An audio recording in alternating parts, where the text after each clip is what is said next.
मैथिली आ भोजपुरी के सबसे नीक चैनल एपी प्रोडक्शन दरभंगा के एखनई लाल बटन दबाकर सब्सक्राइब करू और घंटी के निशान बटन के जरूर दबाओ ताकि नव नव ऑडियो आ वीडियो अहाँ सब लग तुरंत पहुंच सके।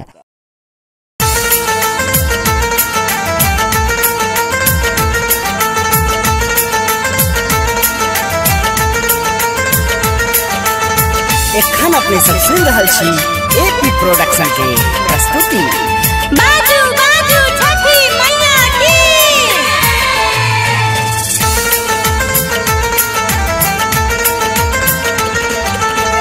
कहैया से बकबा है छठी मैया रतबा चढ़ के आबू ने। कहैया से बकबा है छठी मैया रतबा चढ़ के आबू ने। बेले भोर हरिया रग के बेरिया, बेले भोर हरिया रग के बेरिया, अब जनी देर लगाबू ने। कहैया से बकबा है छठी मैया रतबा चढ़ के आबू ने।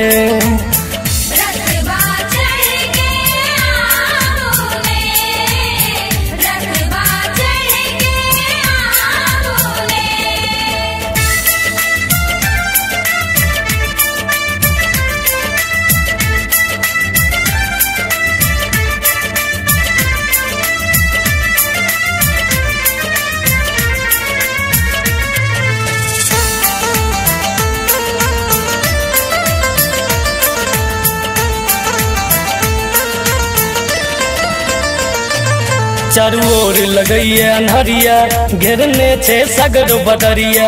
देखू पड़ल छे शीतलहरी थर थर का पैया शरीरिया।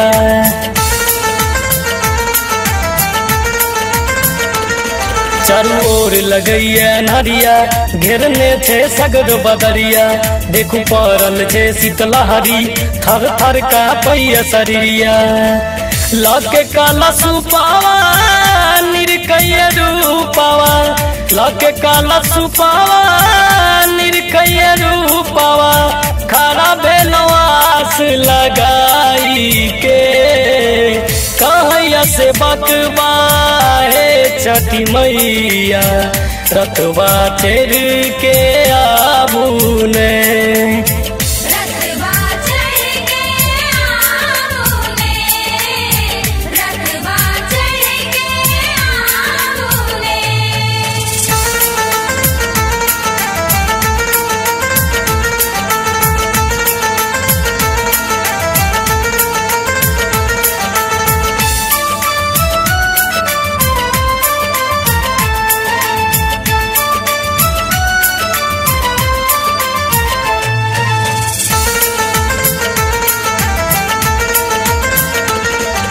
जग छी यहाँ के सारा दुनिया के दै छी सहारा।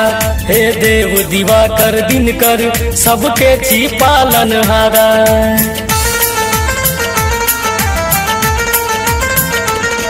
ई जग छी यहाँ के सारा दुनिया के दै छी सहारा। हे देव दिवाकर दिनकर सबके छी पालनहारा। सुमित बिहारी कपिल के बारी, सुमित बिहारी भूषण के बारी, नैया पार लगाबू ने। कहैया से बकबा है छठी मैया रतबा चढ़ के आबू ने।